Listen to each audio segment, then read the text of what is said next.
Hey there, today I want to tell you about the surprising connection between your embouchure and your lungs. I could have also called this video how to increase your air, the amount of air that you have without improving your lung capacity. I'll tell you why in a second.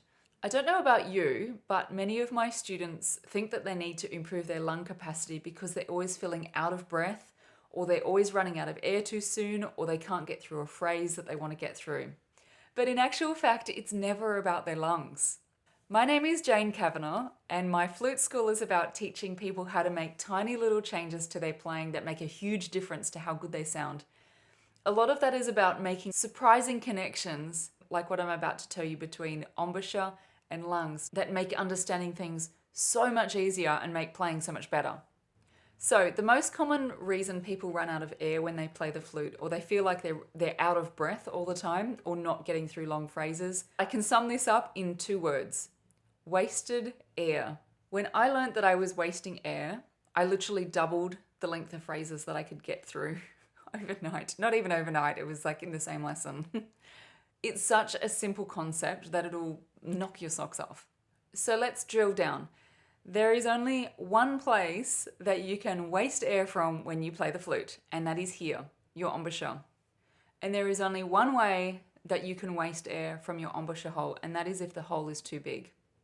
But there are multiple ways of how this hole can be too big.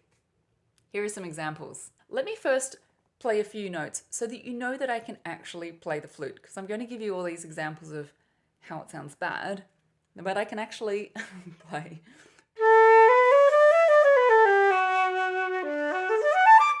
So there you go. That's a real flute sound. All right. You can waste air because your embouchure is too round, like this. And the hole was too big. You can waste air because the hole can be too wide, like this. And the hole is too big. Your lips can be too pouty, like this.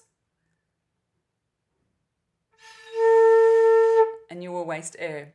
Your lips can be too pulled in, like this. And you will waste air. Your lips can be too tight, like this, too smiley, and you will waste air. Your lip plate can be too high or low on your mouth, and you will waste air because of the direction that you're blowing. You can be aiming too high, like this, and sort of missing that edge, and you will waste air because of that direction. And of course, it can be a combination of any of those things. So you might have noticed, if you've seen any of my other weekly videos, or you've done a free mini course, or you're in my Flute Academy, that I concentrate on embouchure so much, and there's a very good reason for this. It affects so much more than just your sound. So much more. It's like the concrete foundations of your playing. Today I've shown you how it affects your air and how much air you have to play a long phrase. But it also affects how well you can play high notes or how well you can control your playing in general. It affects your intonation, that's your tuning, and most importantly, it affects your ability to express yourself on the flute. If you don't have these skills in place, you actually aren't free to be able to express yourself. Most people want to play the flute, or most people want to play an instrument because it gives them an outlet to be able to express something. Brilliant reason to be playing.